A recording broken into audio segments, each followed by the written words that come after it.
Penggerebekan kampung narkoba. Wanita muda tewas di apartemen.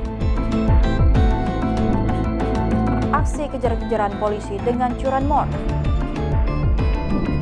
Halo pemirsa setia pilihan berita kriminal, senang sekali kami kembali hadir menyapa Anda. Program yang menyajikan rangkuman berita kriminalitas dari seluruh penjuru tanah air selama 24 jam terakhir. Tentunya saya Lydia Junita akan menemani Anda selama 30 menit ke depan. Kita awali dengan berita kriminal hari ini.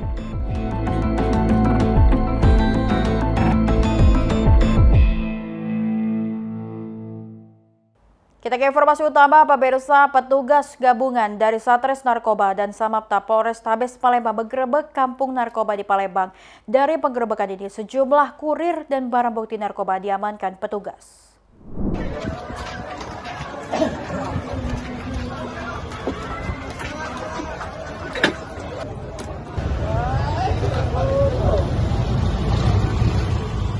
Petugas gabungan Satres Narkoba dan Samapta Polrestabes Palembang dan Direktorat Reserse Narkoba Polda Sumatera Selatan menggerebek kampung narkoba Bom Baru Palembang.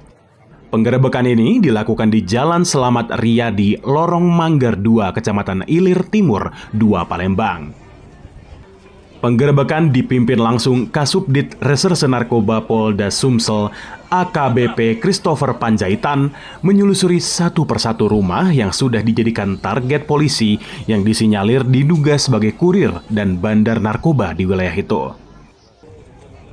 Dari kegiatan ini, petugas mengamankan 6 orang pria yang kedapatan memiliki atau menyimpan barang bukti narkoba beserta alat isap sabu. Tindakan penggerebekan kampung narkoba yang mana merupakan salah satu program prioritas dari Pak Kapolri dan juga dari Komander Bis dari Pak Kapolda Sumsel untuk pemberantasan narkoba yang mana negara hadir di tengah-tengah masyarakat untuk pemberantasan narkoba.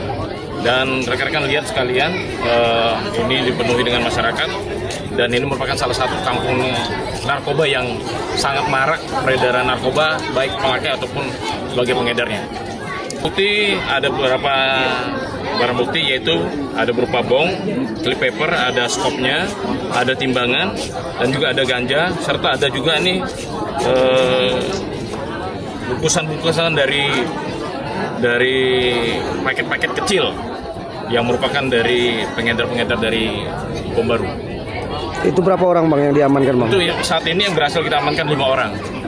Yang lainnya berhasil melarikan diri.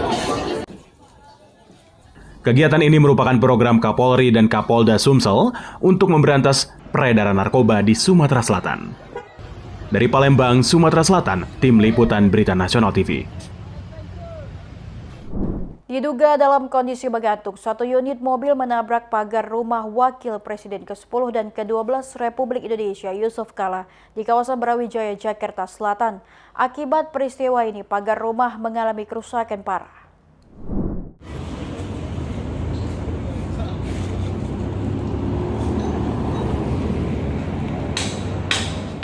Inilah kondisi pagar rumah milik Yusuf Kala yang dihuni oleh sang anak di kawasan Brawijaya, Jakarta Selatan, rusak setelah ditabrak satu unit mobil.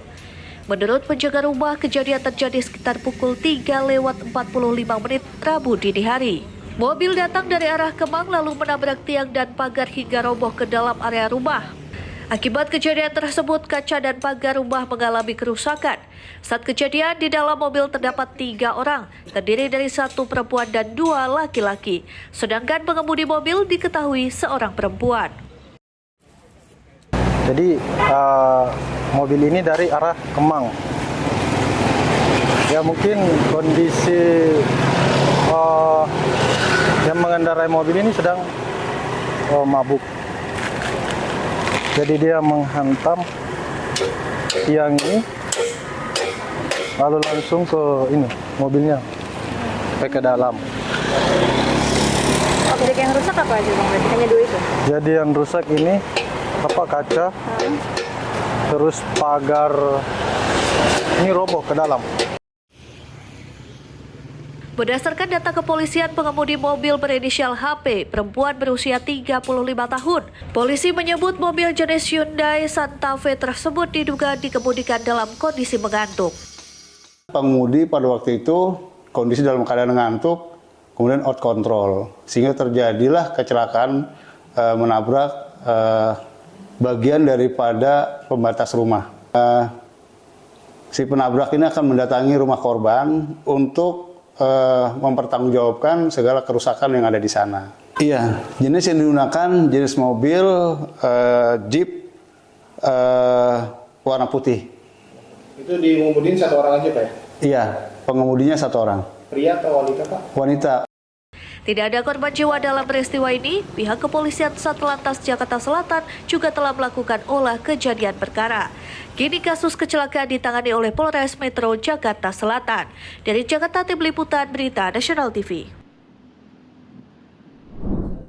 Kecelakaan beruntun akibat truk yang mengalami remblong terjadi di Jalan Raya Kota Batu, Jawa Timur. Akibatnya 2 motor dan 2 mobil ringsek, sementara seorang pengemudi ojek online meninggal dunia di lokasi kejadian.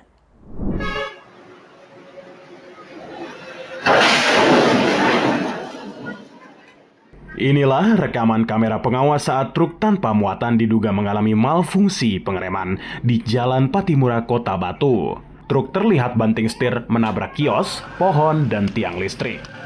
Menurut Kanit Laka Polres Batu, sebelum menabrak kios, truk yang dikemudikan oleh Eko Wahyudi, warga Jember menabrak 2 motor dan 2 mobil dari jalur yang searah, yakni minibus Nopol B 1613 HZM dan minibus Nopol N 1822JJ. Selain itu, truk juga menabrak 2 motor Nopol N2977 TBI dan motor Nopol N2996LR. Akibat peristiwa ini, Iwan Kurniawan, pengemudi motor, meninggal dunia di lokasi kejadian.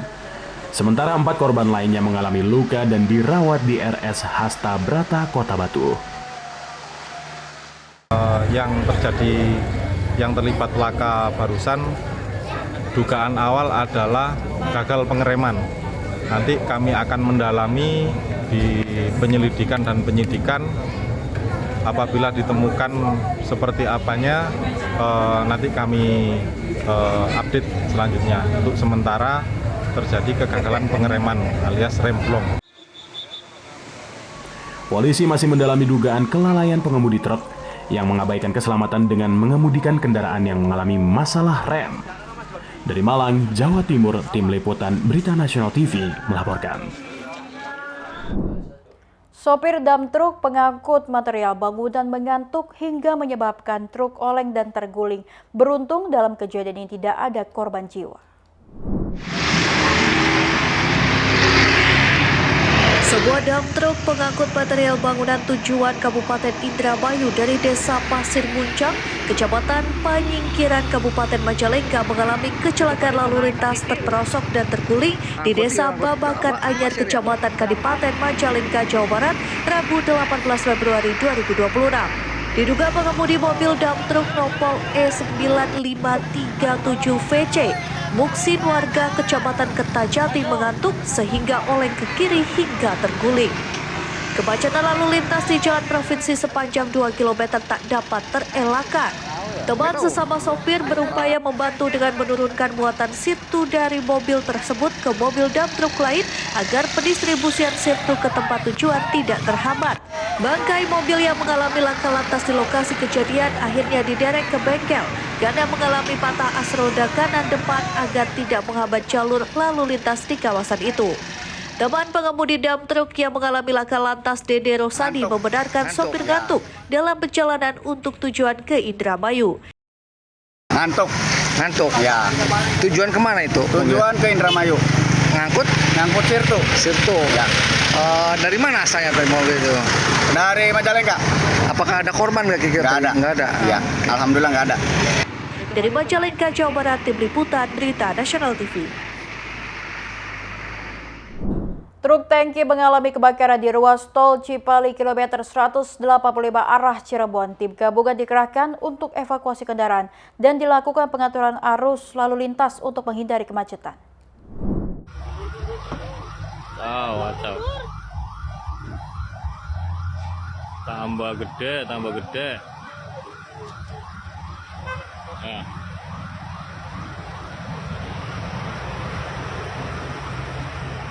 Sebuah truk tangki pengangkut tiner mengalami kebakaran hebat di ruas jalan tol Cikopo Palimanan KM 185+000 arah menuju Cirebon sejak Rabu 18 Februari 2026 dini hari.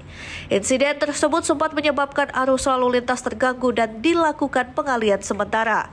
Peristiwa kebakaran diduga bermula dari percikan api yang muncul di bagian roda belakang truk tangki. Api dengan cepat membesar sehingga memerlukan penanganan segera dari petugas di lapangan. Sebagai langkah antisipasi dan menjaga keamanan pengguna jalan, arus lalu lintas ke arah Cirebon dialihkan keluar melalui gerbang tol Sumberjaya di KM 175. Setelah situasi dinyatakan aman, arus lalu lintas secara bertahap kembali dibuka.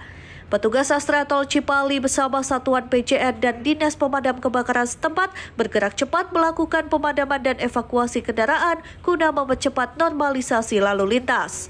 Kanit PJN Tol Cipali AKP Kuswanto membenarkan truk tangki bermuatan tiner saat kejadian arus lalu lintas dialihkan ke interchange karena ada antrian cukup panjang.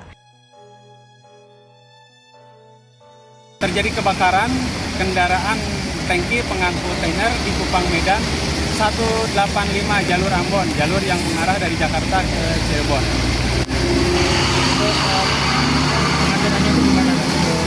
Tadi sempat kami hentikan di jalur, khusus jalur Ambon, sehubungan tadi ada kobaran api yang membumbung tinggi, sehingga takutnya mengakibatkan rempetan kepada kendaraan pemakai jalan yang lain. Ada rekayasa arus lintas, Komandan? Kebetulan tadi kami melaksanakan CB, pengalihan arus di interchange Sumberjaya, sehubungan ada antrian yang cukup panjang. Dari Cirebon, Jawa Barat, Tim Liputan Berita Nasional TV. Badan Narkotika Nasional Republik Indonesia (BNN) RI menyatakan rokok elektrik atau vape menjadi pintu masuk narkoba sebagai fakta yang tidak terbantahkan. BNN menemukan fakta tak terbantahkan bahwa vape telah menjadi saran efektif atau media baru untuk mengkonsumsi narkoba atau zat psikoaktif baru atau NPS. Dari temuan BNN bahwa vape sebagai alat berhenti merokok merupakan ilusi yang tidak teruji secara ilmiah. Dalam peredarannya, vape malah menjadi pintu masuk baru. Vape tidak dapat langsung diketahui isi kandungannya saat digunakan, termasuk harum asap yang dikeluarkan alat tersebut. Menurut Kepala Lab Badan Narkotika Nasional RI, menemukan ratusan liquid vape atau cairan untuk rokok elektrik yang beredar di pasaran mengandung narkotika. Temuan tersebut berdasarkan hasil uji laboratorium yang dilakukan terhadap 438 sampel liquid beredar di pasaran. Hasil penelitian yang kami lakukan dari 438 sampel itu, ada 105 atau 23,97% mengandung narkotika. Uji laboratorium itu dilakukan BNN RI. Menggunakan sampel liquid dari cartridge atau wadah tempat liquid, maupun liquid yang dijual dalam wadah kemasan di pasaran secara bebas. Berdasarkan hasil uji laboratorium BNN RI, kandungan narkotika yang ada dalam liquid rokok elektrik itu tergolong narkotika golongan 1 dan golongan 2 sebagaimana UU nomor 35 tahun 2009. Sampel liquid yang dilakukan uji laboratorium BNN RI berasal dari Sumatera Utara, Sumatera Selatan, Jambi, Bengkulu, Lampung, Kepulauan Bangka Belitung, DKI Jakarta hingga Maluku Utara. Dari hasil pemeriksaan tersebut, terdapat liquid yang sejak awal memang dikemas atau pabrikan yang memang memiliki kandungan narkotika jenis etomidate atau MDMA dan koka. Rekan-rekan media mungkin sudah juga mendengarkan apa yang disampaikan oleh para narasumber. Ada beberapa narasumber menyampaikan bahwa vape tidak lebih baik daripada rokok konvensional, tapi ada juga narasumber yang menyatakan bahwa vape lebih baik. Namun demikian, kami dari BNN lebih menyoroti kepada penyalahgunaan vape ini sebagai media penyalahgunaan narkoba. Sementara itu, atas hal tersebut BNN RI menyebut rokok elektronik khususnya yang jenis vape rentan digunakan sebagai media penyalahgunaan narkotika. Yang paling banyak adalah etomidate Kenapa ini paling banyak? Karena paling mudah untuk dimasukkan dalam cartridge maupun disamarkan di dalam botol-botol refill. Dari Jakarta Timur, jurnalis Berita Nasional TV. Demikian tadi berita dari sejumlah wilayah di tanah air. Informasi berita lainnya tentunya kami akan sajikan spesial untuk Anda. Tetaplah bersama kami di Pilihan Berita Kriminal PIL BK Berita Nasional TV.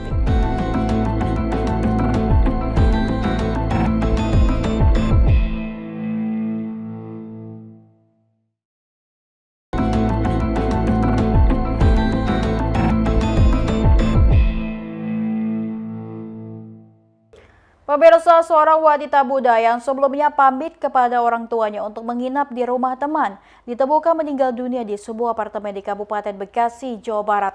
Setelah dilakukan penyelidikan, polisi berhasil mengamankan 5 orang yang diduga terakhir bersama korban. PAF, gadis 21 tahun warga kampung Rawabangkong, Cikarang Timur, Kabupaten Bekasi, ditemukan tak bernyawa di sebuah apartemen di kawasan Jalan Inspeksi Kalimalang. Jasad korban langsung dibawa ke Rumah Sakit Polri Kramat Jati, Jakarta Timur untuk keperluan autopsi. Sebelum kejadian, korban berpamit kepada orang tuanya untuk menginap di rumah teman. Namun pihak keluarga justru menerima kabar duka dari pihak kepolisian. Peristiwa ini terjadi pada Rabu malam 11 Februari 2025. Hasil penyelidikan sementara, polisi mengamankan 5 orang. Mereka terdiri dari mantan pacar korban dan beberapa teman yang diduga memfasilitasi penyediaan obat untuk pengguguran kandungan. Korban diduga meninggal dunia akibat overdosis obat tersebut.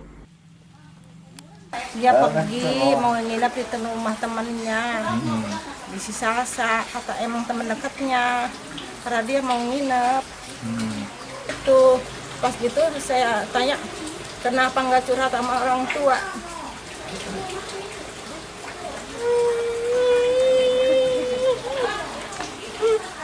Iya, kalau tahu dari kayak gitu mah udah susu dia. Udah kayak gini kan nggak bisa apa-apa. Berarti tertutup ya? Iya, ya orangnya tertutup Pak, pendiam, takut emaknya. Nah, itu katanya, takut emaknya sakit lagi. Ini kan baru sembuh emaknya. Iya. Sampai saat ini kami sedang melakukan pemeriksaan terhadap 5 orang yang diduga sebagai rekan-rekan mereka yang membantu proses aborsi tersebut dengan menyediakan obat yang digunakan oleh korban untuk melakukan aborsi. Diduga sementara korban mengalami overdosis dari penggunaan obat yang mana seharusnya didapati harus dengan resep dokter. Polisi masih melakukan pengejaran terhadap 1 orang yang diduga sebagai penyedia obat. Kelima terduga pelaku diancam pidana lebih dari 5 tahun penjara, serta dijerat Undang-Undang Kesehatan. Kasus ini ditangani oleh Polsek Cikarang Utara. Dari Bekasi, Jawa Barat, Tim Liputan Berita Nasional TV melaporkan. Pemirsa, jenazah perempuan ditemukan telentang tanpa busana di Sungai Taji, Desa Sukopuro, Kecamatan Jabung, Kabupaten Malang. Kondisi jenazah ditemukan terikat kawat pada kedua tangan. Kini jasad dibawa ke kamar mayat RSSA untuk dilakukan otopsi. Jenazah tanpa identitas ditemukan warga setempat tanpa busana telentang di Sungai Taji, Desa Sukopuro, Kecamatan Jabung, Kabupaten Malang. Tim Inafis Satreskrim Polres Malang yang tiba di lokasi melakukan olah tempat kejadian perkara serta mengumpulkan bukti-bukti yang didapat di lapangan. Diperkirakan jenazah sudah membusuk dan berada di dalam air sekitar 4 hari yang berada di jalur sungai wisata Coban Jahe. Menurut AKP Sumarsono, Kapolsek Jabung, korban berkelamin perempuan kondisi tanpa busana dengan tangan terikat dan mulut disumpal bra. Untuk mengetahui penyebab pasti kematian korban, jenazah dibawa ke RSSA Kota Malang untuk mendapatkan visum et repertum dan otopsi. Penemuan mayat di aliran Sungai Jilu, Dusun Luring, Desa Sukopuro, Kecamatan Jabung. Kondisi mayat kami temukan dalam keadaan tanpa busana, kemudian tangan diikat di atas kepala dengan menggunakan kawat, kemudian mulut tersumpal tali BH. Bagi keluarga yang merasa kehilangan keluarga, agar menghubungi Polsek Jabung atau langsung mendatangi kamar mayat RSSA Kota Malang. Dari Malang, Jawa Timur, jurnalis Berita Nasional TV. Pemirsa, Badan Narkotika Nasional memusnahkan barang bukti narkotika hasil pengungkapan 5 kasus peredaran narkoba jaringan internasional di lapangan BNN Cawang, Jakarta Timur. Direktur Pengawasan Tahanan dan Barang Bukti BNN Republik Indonesia. Kegiatan pemusnahan barang bukti narkotika digelar di lapangan kantor pusat BNN Cawang, Jakarta Timur. Kegiatan ini disaksikan oleh jajaran penjabat BNN, aparat penegak hukum, perwakilan kementerian, dan lembaga terkait sebagai bentuk transparansi dan akuntabilitas penegak hukum. Barang bukti yang dimusnahkan terdiri lebih dari 103 gram sabu, 15 gram ganja, dan cairan narkotika sintesis sebanyak 990 ml. Sebagian kecil barang bukti disisihkan untuk keperluan uji laboratorium dan pembuktian di persidangan. Barang bukti tersebut merupakan hasil pengungkapan 5 kasus tindak pidana narkotika dengan total 10 orang tersangka. Keseluruhan barang bukti itu sabu 99.648,63 gram. Kemudian atau sekitar 99,6 kg. Kemudian disisihkan pemeriksaan lab sebesar 113,14 gram dan sisanya seberat 99.535,49 gram. Ya, kemudian narkotika jenis ganja sintetis atau MDMB 4EN Pinaka dalam bentuk padat sebanyak 949,2 gram, dimusnahkan dalam bentuk cair sebanyak 990 ml dimusnahkan. Ya. BNN menegaskan bahwa pemusnahan ini bukan sekedar simbol, melainkan bagian dari strategi nasional dan pemberantasan penyalahgunaan dan peredaran narkotika untuk mewujudkan Indonesia bersih narkoba. Dari Jakarta Timur, jurnalis Berita Nasional TV.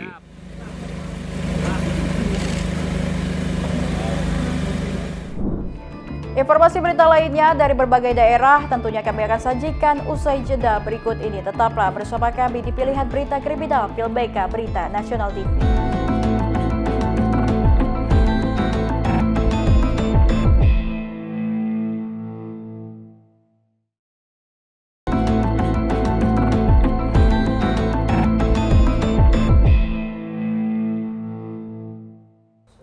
Anda kembali bersama kami, pemirsa. Aksi kejar-kejaran terjadi antara polisi dan 2 pelaku pencurian kendaraan bermotor di Kota Palembang. Tentunya insiden itu terjadi di salah satu hotel di kawasan Ilir Timur 2, Palembang.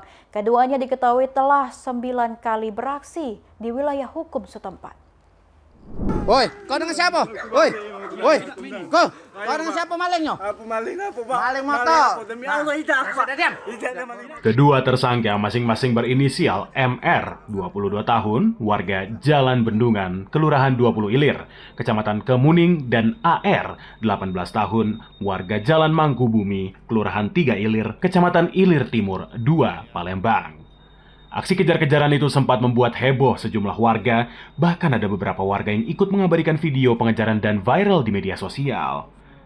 Kasat Reskrim Polrestabes Palembang, AKBP Musa Jedi, membenarkan adanya penangkapan terhadap 2 tersangka dan saat ini keduanya telah diamankan di Polrestabes Palembang. AKBP Musa Jedi memastikan jika kedua pelaku merupakan residivis dalam kasus yang sama. Namun demikian karena personel kami sigap akhirnya berhasil untuk mengamankan kedua pelaku. Bang, pelaku ini sudah berapa kali Bang mencuri sepeda motor? Dan biasanya mencuri di mana Bang? Untuk data kami sementara ya, itu ada 9 tempat kejadian. Ya, untuk wilayahnya masih seputaran Kota Palembang ya. Dan untuk kedua pelaku tersebut ya salah satunya pernah ditahan ya. Dan sudah polis ya, dan berapa salah satu jadi karyawan. Kemudian untuk barang bukti yang berhasil kita amankan ada 3 unit dan kita sudah mengumumkan kepada korban. Ya. Silakan dilihat apabila betul sesuai. Silakan untuk surat-suratnya dibawa dan kita berikan kepada korban. Bang, modusnya seperti apa dia waktu mencuri Bang? Menggunakan UCT ya, menggunakan UCT. Dari hasil pengembangan, polisi mengamankan 3 unit sepeda motor yang diduga hasil kejahatan, yakni 1 unit Honda Beat putih merah, 1 unit Beat putih biru tanpa bodi, dan 1 unit Beat hitam. Polisi juga menyita pakaian yang digunakan pelaku saat beraksi, berupa 1 kaos hitam, 1 jaket parasut hitam, serta 2 celana jeans biru. Dari Palembang, Sumatera Selatan, Tim Liputan Berita Nasional TV. Demikian pilihan berita kriminal telah menemani Anda. Tentunya saya Lydia Junita beserta kru bertugas mohon pamit undur diri. Tetap waspada, laporkan kejahatan dan mari kita ciptakan lingkungan yang lebih aman. Terima kasih dan sampai jumpa.